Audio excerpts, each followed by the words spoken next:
15 साल पहले से कह रहा हूँ कि ये गंद है, इस गंद को टिकाने लगाओ, मजीद टिकाने लगाओ. خلک په کونه باندې غول کوي او دا خر چې دی نو دی په خوله باندې غول کوي.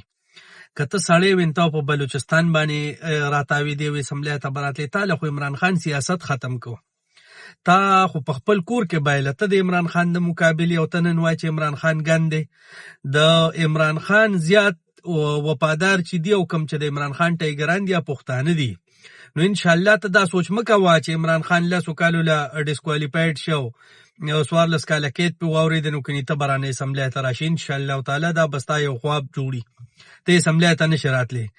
تا تر ننه پورې د پښتنو اعتماد ونه ګټو.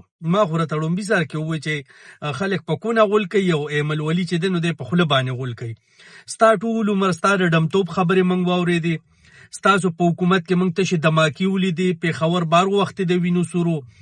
ستا په پاټی کې د سره جمهوریت نشته. موږ خو جمهوري ملک کې پاتې کېږو نه، هلته په ملک باندې رانه جرنیلانو قبضه کړې ده او په پاټو باندې تاسو قبضه کړې ده. اول د بابا او بیا د هغه زیه او اوس د هغه زیه دی. نو ستا پرې پاټی کې بل داسې د سړي زیه نشته، ستا نه مشر پکې نشته چې هغه د پاټی مشر شوی وای چې ته مشر شوی. د عمران خان پاټی کې جمهوریت دی چې کم سړی قابل یې هغه مخکې یو او وړه مې غواړي چې ډېر کنځل له ته وکړمه. او مړه تا سره نیشنلیان هم نه دي پاتې، تا سره هغه نیشنلیان پاتې دي کوم چې په سترګو لاس ایښي دي، په سترګو یې لاس ایښي دي. وایي چې باچا خان بابا زنده‌باد. باچا خان بابا مړ دی، هغه خاورو خوړلې ده. باچا خان بابا کیسه یې ختمه ده.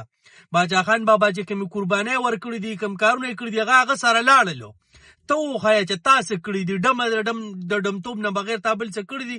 ته خو توری باجي او مړه خو هغه یو ماشوم په جلسه کې اواز وکړي، ایمل ولي په سټیج باندې ولاړ وي، ایمل ولي ټیز واچو، هغه صحیح ویلي دي.